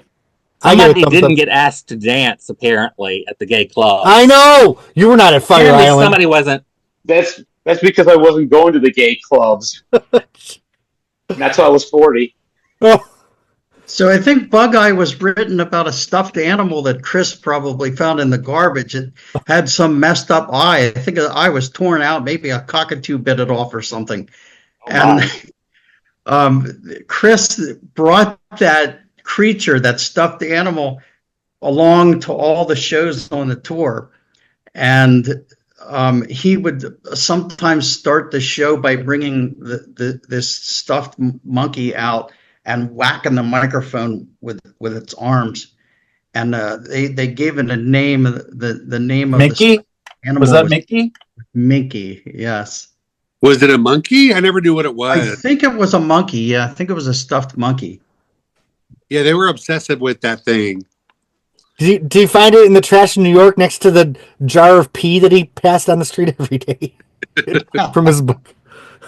All right. Well, do we all give Bug Eye and Minky 2 thumbs up? Thumbs up. All right. Well, I'm gonna let you guys talk about the next 2 songs. I'm gonna go wash my hair. All right. Comic books. Okay. Apparently, I prefer novels. Wasn't that written by Mickey Zone of The Fast? It says Paul Zone. Is that the same person? Oh, Paul Zone. that's from Man to Man, wasn't it? All of the zones were. Oh wait, yeah, Mickey Zone, Paul Zone, and Armand Zone all wrote this song. All 3 of them. Right. I loved it. I thought what could be more perfect for Debbie than a song about turning into a comic book character, or Yeah. Oh, anybody else? Yeah, I thought it was totally appropriate. I thought it was a lot of fun. It was tongue in cheek. It was like in that Blondie vein and everything. And like I said, I liked the harder songs on this album. So I thought it was a lot of fun. I liked it. Me too. Yeah, I agree. I agree. Yeah, It was very Debbie. went over well live. I think they did it at all the shows. Okay. Mhm. And didn't somebody make a T-shirt graphic from the line? It's so funny how I got to look like all the people in my comic books, and it's like a comic book rendition of Debbie saying those words in front of a poster of herself. Am I just imagining that? I feel like I don't. Maybe it wasn't an official poster or official T-shirt, but I feel like I saw it somewhere. Did anybody else see anything like that for sale ever? I would have bought it had I. Yeah. Yeah, perfect. I know. I wish I got it. But yeah, it's a perfect line for her. to Yeah. Yeah, like now she's a star on my wall. Okay, so I broke up with Farrah Fawcett and Debbie Harry was on my wall. Farrah Fawcett was first, but Hey, me too. yeah. Yeah. Farrah was my girl. Yeah. There she Isn't is it right funny behind me. somebody that got bumped by Debbie? Yes. Yeah, Debbie bumped her. Yeah. All right. Well, any other thoughts on comic books? Well, I just thought the song was god awful. Ah! Why didn't you like it? It just sounds like that. It would have been better with like Plastic Letters production, but it just had that grating '80s, like kind of mechanical, digital-y kind of sound, which does to me it was more Nina Hagen and Ecstasy, which than punk rock. And I'm a huge fan of Nina Hagen and Ecstasy. Like, Yeah. but it was just the production, I think. Okay. Like too formulaic or something? Yeah, a little bit. Uh-huh. I can see that. But it didn't bother me at the time. I think I was just so happy at the subject matter. I think I just got rejected by a guy that reads comic books, so I'm also a little bit salty about that. So that might be clouding my opinion of the song. True. Hey, thumbs up or thumbs down? I give it thumbs down. Am I the only one though? Oh, You're the only one. no, Jimmy. No. Oh, Jimmy. Thumbs down. All right, moving forward. Boy, oh boy. Forced to Live. Bonus track. I call this one Forced to Listen. I mean, I think it's poignant though, kind of, right? Because isn't it talking to all the people that were stuck with HIV and just saying, I recognize that you're being forced to live, and the vulture's perch, and I see that vulture on a perch, and I don't know how I can help you. I don't know. Maybe the intention of the lyric was more poignant than the actual lyric. But that always got me knowing what it was about. I didn't know what it was about. So I had no idea what it was about. Mhm. Yeah, it was apparently taken from it was a headline that you saw about the HIV epidemic, about the AIDS epidemic in the 80s, and it was called Forced to Live. And so that's where the inspiration for the song came. So I just think it's really well written. I think the shouted lyrics are really well thought out. You know, I see you carrying yourself to church, and I see that vulture on the perch. I mean, she's talking about, the religious right that were so horrible to, people who were dying of AIDS at that time, and man's inhumanity to man.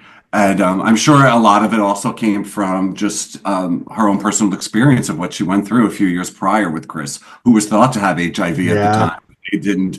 When they didn't have a diagnosis of it.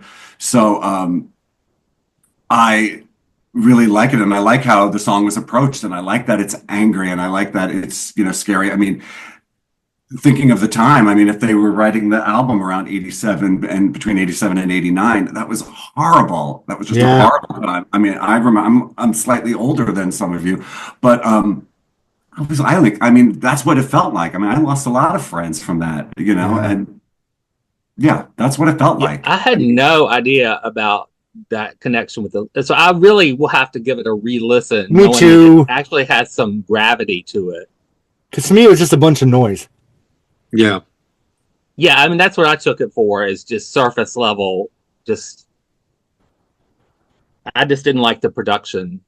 I think because for me, if you were gonna go, thrashy, go all the way.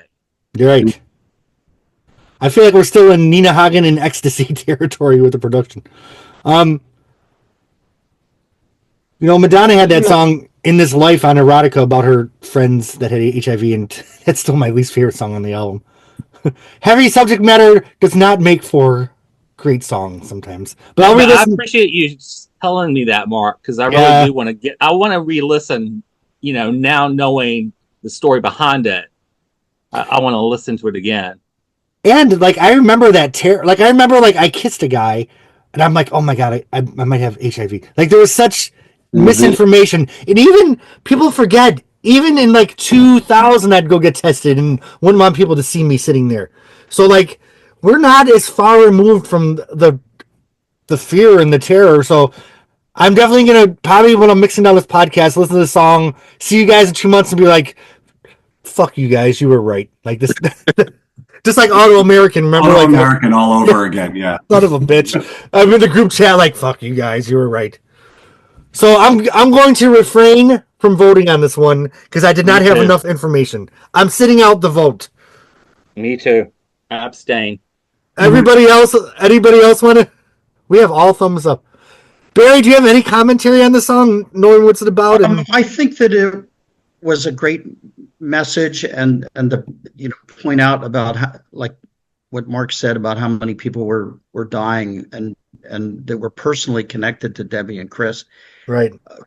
Great concept, but it's unlistenable to me. It's just completely out of my terrain of what I care to run into my ear. Yeah.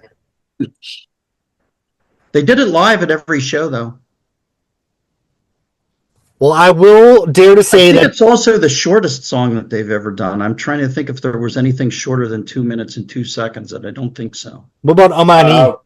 There's one on Plus Sputters. It's 1 minute 56 seconds. Is that Amani? I think so. I had to look it up. Yeah. Well, that's an enjoyable 2 minutes. Unlike, Jimmy, would you call it forced to listen?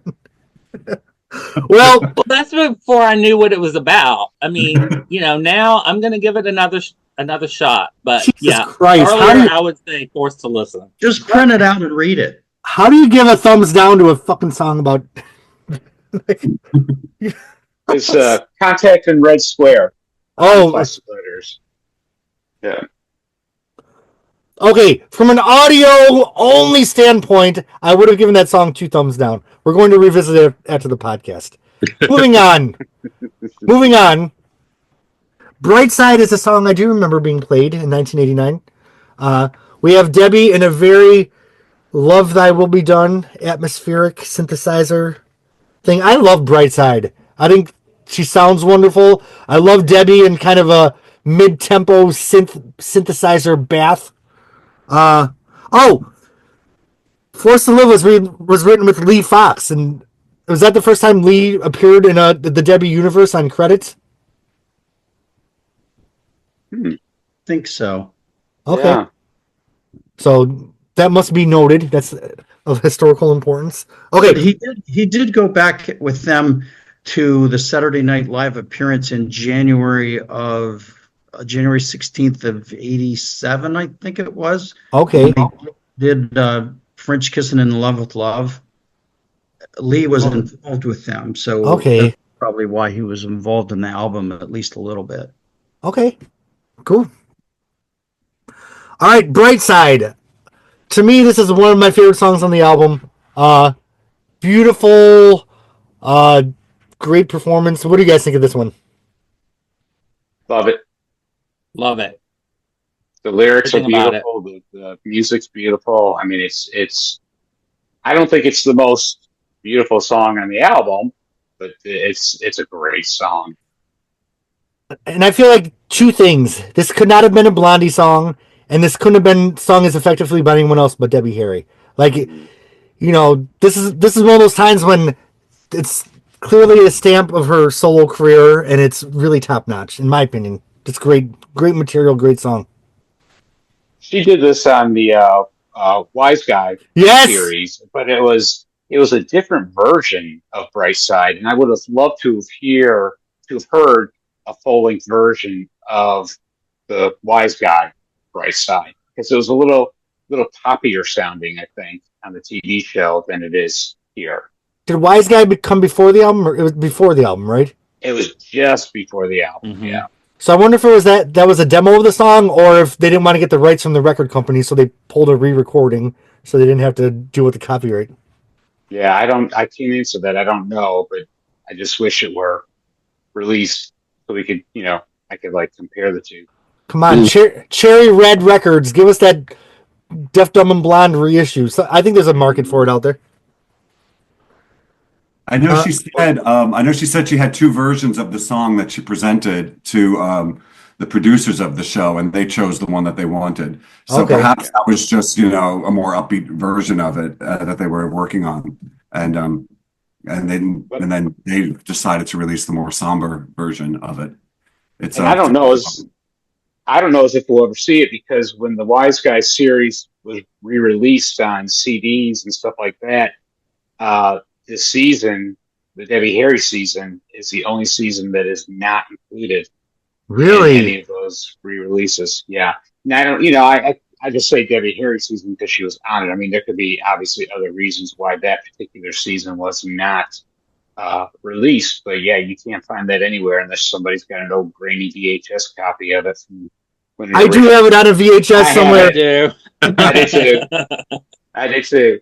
He made love to me. I just recently bought those 3 episodes off of Prime Video. Oh, So you can get them? You can stream them? Yes. Oh, I didn't know that. Okay, I'll have to get a better recording. all right. Well, Bright Side, thumbs up. Yeah, I love that song. That was done live at all the shows too. Was it beautiful live? I'm sure it was. Yes, it was fantastic. Yeah. Yep. Just a great hook. I love, like, I don't know. I love it. All right, we have reached, no pun intended, the end of the run. We made it to track 15. This is Debbie and Chris, very reflective, looking back on New York City. I feel like if they never recorded another piece of music again, this could have been a finale. We have Debbie talking already about gentrification of the city in 1989. And it's interesting that the song was written at a time when they hadn't kind of been reinvented as legends in the Legacy Act. And from that perspective, this song is kind of, I hate to use the word weird. It's very heavy. It's a very heavy, weighty song, but I appreciate it for what it is. What do you guys think of this one? I think it's epic. Yeah, it's really, really sad. This is probably my favorite Debbie Harry song out of all the albums. I mean, I could listen to this one over and over and over again and not get tired of it. The poetry is beautiful. I mean, it's just so well written. Yeah. She does a really interesting thing with her voice. I mean, she obviously starts out with a spoken word, but then she kind of almost she will speak. She'll sing lyrics, and like she sings that one part, like in the back of the lot, and then she like turns her voice up, and she's like, "With me in your arms," and she gets very tender, and she almost shouts the first part, and then she sings the next part, and she's kind of going back about this duality, and she's kind of really telling the story of this beautiful time in a really ugly place, and she's doing it with her voice. It's really incredible. It's really incredible. It's an epic song. I'm reading some of the lyrics here. I don't like flashbacks in movies. I like the story to proceed. That's interesting because at that time in pop culture, like, people weren't really reflective about the 70s. People were still moving forward. I don't like talking about the old days except if it tells where the future will lead. This is really deep shit. Like, and that's why, like, it was such a disservice to market this album next to, like, the pop singers, because this is great poetry that to me would sit next to, like, the work of Marianne Faithfull or Sinead O'Connor. Like, this is really, really good songwriting. Don't Want It Again, but Value for Value. I Never Want It to End. Watch it end. Yeah. My favorite line in it is "A family of choice, not an accident." Oh yeah. Yes. It's very That's a great deeply line. personally meaningful to me, and that's a spectacular song. It Mm. wasn't done live at least not at all of the shows in '89, but I have heard it live a couple of times. Do they ever think of the song anymore? Do you think, or do you think they just kind of moved on and forgot about it? Because I feel it's like too long. I Yeah. think it's too long to be practical to perform it at most shows. I know when I It's saw like her. 7 minutes or 8 minutes. Mhm. Yeah, yeah. When I saw her a few years back at the Carlisle when she did that like that cabaret thing in New York, she performed the song She with did. Matt Bowen on synthesizer, just like him on the piano and her singing it. It went across very, very, very well. Was it was really heavy? I'm sorry? Yeah, Was it well, it was cabaret, so she was going through all the emotions and stuff, and yeah. So yeah, but she sang that song the night that I was there. It was love. It was really good. It was really good. I found when as I was re-listening to the album this time, I found it kind of interesting how it's like she started off the album on this like I want that man, very poppy thing, and the last line that she sings in this song is I knew it then, and she changes it to he won't be back again. And I was like, oh, interesting. And this is the first album that she did after her romantic breakup with Chris Stein. Sure. I'm wondering like how much of that kind of comes into, or if that's even the story that she's telling in this album. It sounds to me like a very personal album, Now- more so that When she did those cabaret shows, wasn't she kind of framing it like, I do have my Blondie material, but I have done a group of solo albums and I don't do these songs a lot, so here's an opportunity to do that work. Did she do a lot of stuff from the solo catalog? she did whatever the hell she wanted. God bless her. Yeah. I'm trying to remember if she even did a Blondie song. I almost feel like I think she opened up with like French Kissing, and she told stories about stuff. And she did like some Torch songs that I've never heard her perform before. And then, but she like did this like old Torch song from the '60s, and then she like segued into that song she did with Moby, New York, New York, and then she would do just it was really anything that she wanted to, and she always had different guests coming up every night. So the night that we were there, Chris Stein came up, and they did "In Love with Love" together. Weren't And they doing Dog Star Girl at one of them shows, or a couple of them? they may have, yeah. I love that song. Yeah. Didn't But, she sing Rainbow Connection at one of them? She closed the show with the Rainbow Connection. Yes. That's great.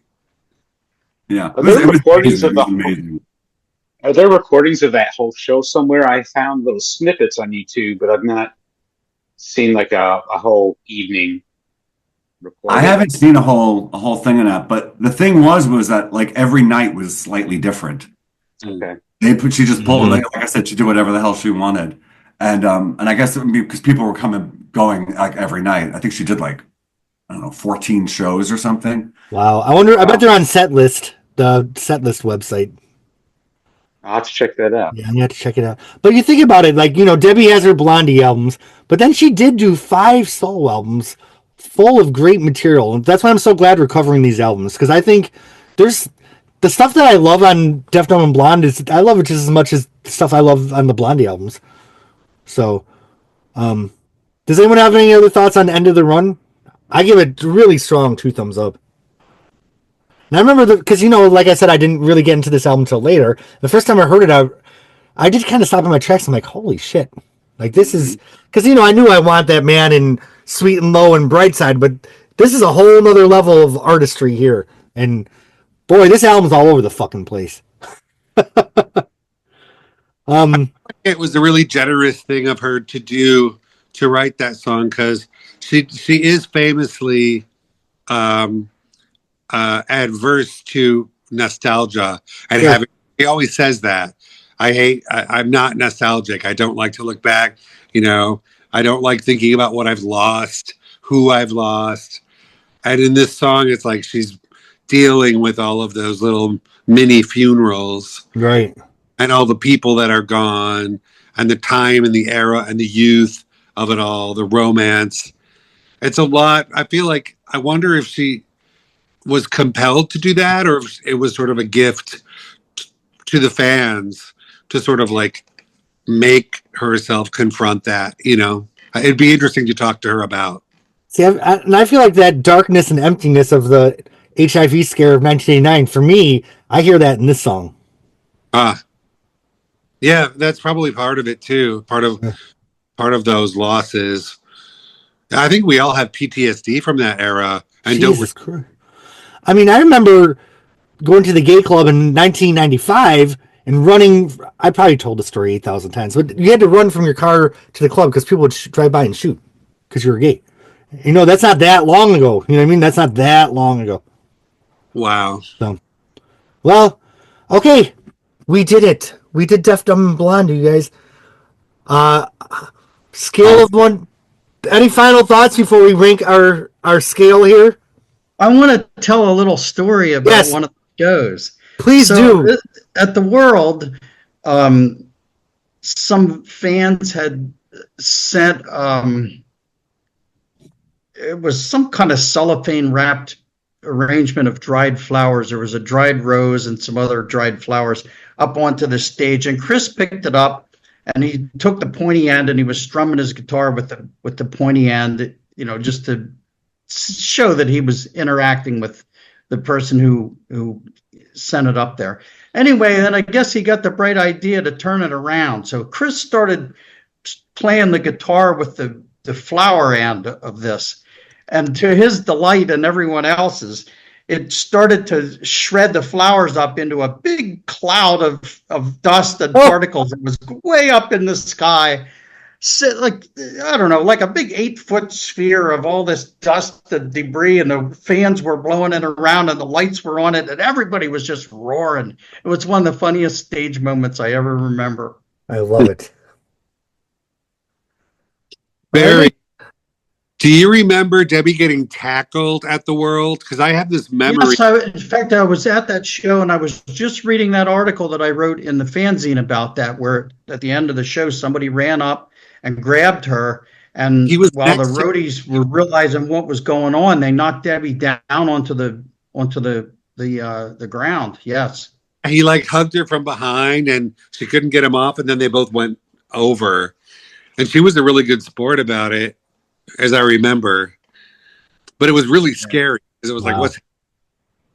Yeah, because you don't know when somebody jumps up there. You don't know who they are, right? What their intentions are. You have no idea. I remember a couple times people were trying to do that when I was in England in late '93. There was a guy, at least at 2 shows, there was a guy who would jump up, and I remember grabbing him by the pants back, like I had my claw in it, and I was holding him, and he couldn't get up because he's trying to climb up over the stage, and I'm holding him down. And he kept turning around looking at me like, I'm not letting you go. Just forget it, because I don't know this guy, right? It's the same thing that happened there. That's interesting that you'd mention that, because I was just, before I got on here, to look and see if I had any stories that I wanted to tell at this show. And that was one of the things that I remember reading from my very detailed tour reports. Yep. I'm hoping to reproduce my fanzine at some point so everyone can read these notes and writings that I had from back in the day. They're all contemporaneous, so that the details are all like perfect, kind of like making tracks is, because it was written, right then when they were in their heyday. So that's what I consider one of the most accurate, basically, manuscripts of the time. Please do. I always meant to get them. Yeah. Missed my chance. Well, in conclusion, I'd say that I feel like this, while it may not have torn up the charts, this was a very special time of Deborah Harry's career, where it just seems like she really connected with the fans that loved her the most. She came up with some really great music. She seemed re-energized. And, and only 8-9 years from them, they were back on the charts with Blondie. So I'm glad, things work out the way they're supposed to, and I just think this was a special time. So how do we rank this album on a scale of 1 to 10? I will start with my upper left and work my way around. Mark. Uh, I love this album. I love the time of my life that it was out. This one scores high. I give it a solid 9. A 9? Okay. Barry, are you willing to give us a rating for this one? Yeah, I have to concur it's somewhere around a 9. I don't know exactly. It's very difficult for me to do that. Again, it's one of those things where there's a couple tracks on it that I will skip invariably, and there's some that I still listen to this day. So Yeah. that's saying something, when did I graduate college? 35 years ago, something like that. I don't know, but it's been a while. And it's interesting about this album. The whole thing and the touring and so forth was, and I didn't know this at the time, but it was only about 8 months before I met them and became friends. Wow. Aw. I'm so glad to have the privilege of hearing this stuff. So, pretty cool. Scott. I'll Deaf, go. Dumb, and Blonde. It's a 9 for me too. A 9? Okay. Yeah. Yep. All right, David. I'm gonna go higher. I'm gonna go 9.5. Okay. All right, Jim. Whew. I think I'm going to go with an 8. And I think 15 songs is a lot of songs. Yeah. And could a few of them have been deleted and the tracks reorganized a little bit? I'd have been in that 9 to 10 field for sure. But there's just too many songs that really just don't need to be there, I don't think. And they're not bad songs. They just don't need to be in this on the CD. B-sides. Yeah. Yeah, I'm gonna go with Jim because I feel like that group of songs that really sounds different than the rest of the album could have made a nice EP that came out a little bit later or was on one of the singles. But I do feel like it breaks up the momentum of a solid, cohesive. It could have been an album that would have been 10 stars. Like, this is a really strong set of songs, kind of interrupted by songs that aren't the worst, but not the best. And so I'm going to have to give it an 8, but it's still a really great special era. And that's funny because the songs that you would delete from the album are probably different from the songs I would delete from the album. Yeah. For sure. So it'd be interesting to hear what your 10-track version of this album would be and what my 10-track version of this album would be. All right, that's our homework in our group chat to come up with our versions of instead of Taylor's version, we have Jeremy's version and Jim's version, and whoever else would like to contribute. Well, Jimmy, I always save you for last on these ones. What you got? What you got for us? If I look at the album as a total album and had to rate it, I would probably give it maybe a 7.5 because I do not think it's very cohesive as an album. It just is artistically all over the map and things seem arbitrarily placed and it's not cohesive. So I think I'm deducting points for it for that reason, because there are some very strong elements that I absolutely love about the album. And I did try and come up with the resequencing, but that was impossible, really, because what I did was I removed the bonus tracks and then sequenced it from there. Okay. Like the album version, the vinyl. So, and then I had to add back in one of the other songs that I had omitted because it sounded like it was missing something. But anyway, it starts off with "I Want That Man" because that's a great way to start the album. "Kiss It Better," "Get Your Way," "Maybe for Sure," "I'll Never Fall in Love," "Cal Marie," side 1. Okay. Side 2, "Sweet and Low," "ESO," "Bug Eye," "Love Light," which I wanted to eliminate, "Bright Side," and "End of the Run." Okay. So it kind of sticks with, their sequencing, just removing some of the things. What did you add in? I added in "I'll Never Fall in Love." That was a bonus track, but it sounds really nice with Cal Marie. I mean, those two really are good neighbors. You know, Blondie and Debbie Harry are no stranger to the album that's all over the fucking place. Because look at like Auto American. But if things are But that sequenced works. right, it works. I feel like some things were really jarring on this one that just like stopped the momentum. They're just not in the right place. Yeah, they're just not in the I right think place. they belong. I just think that they're not in the right place. Like I would have opened this album with Forced to Live. Really? Yeah. Wow. And then gone into I Want That Man. Interesting. I have a lot to think about after this podcast. Shit. All right, well, friends, I love doing these with y'all. I'm so glad. I feel like, we love the Blondie albums, but these solo albums are just really close to our heart. So I'm glad we get to talk about them. Special albums, special times. I know this was a good discussion because I'm leaving with more to think about than I showed up here with. So thank you all. I look forward to continuing this all in our group chat. If you're not in it, please join. I think everyone's in it here, though. I will see you in 2 months where we see more clearly and get into a little deprivation. All right. Much love, everybody. I'm going to get this on the internet. Thanks to the Patreon and my subscribers. Till next time. I will Had a see you great in the time. love light. Thanks, you guys. Bye. Right. Guys.